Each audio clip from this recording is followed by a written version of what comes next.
नमस्कार मंडळी, सुप्रभात. आता काल शिफ्टिंग झाली, सगळा पसारा आणला आणि आता काही राहिलेलं होतं ते सामान रात्री लावलं 2 वाजेस्तोवर. आता बाकीचं आज करते. तर आजची सुरुवात माझी सकाळी 5 वाजता झाली आहे आणि बाकीचे सगळे कामं आवरून सर्वात आधी मी व्यवस्थित स्वच्छ धुवून घासून घेतले, म्हणजे घासून स्वच्छ धुवून घेतले. आता त्यांना त्यांच्या जागेवर ठेवायचं आहे. म्हणजेच आता मला माझी मंदिर जे आहे ते या जागेवर मांडायचं होतं आणि छान असं मंदिर मांडून घेतलं आणि व्यवस्थित देवाला एक साईड त्यांना भेटलेली आहे.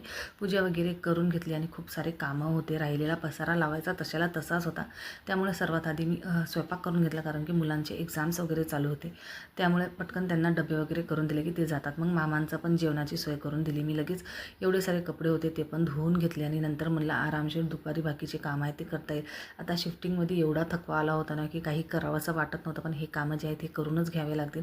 आणि थोडीशी एक्साइटमेंट पण होती की पहिले जिथं आम्ही राहत होतो तिथं 2च रूम होता आणि तिथं पसारा असा व्यवस्थित लावण्यात पण आला नव्हता. आता म्हणला या घरात आपल्या हिशोबाने जसं सेट करायचं तसं करता येते.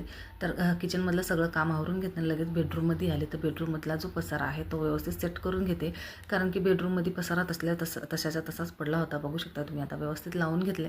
आता राहिलेले बाकीचे कामं करायचे आणि संध्याकाळ झाली होती. तर श्रेया म्हणली की मी आज दिवा अगरबत्ती मीच करणार मम्मी. मला बरं ठीक आहे, तू करून घे. आणि मसाला मी भाजून ठेवला होता तो पण थंड झाला होता. चला आता मी हा मिक्सरमधून काढते आणि भेटूयात नेक्स्ट व्लॉगमध्ये. Bye bye.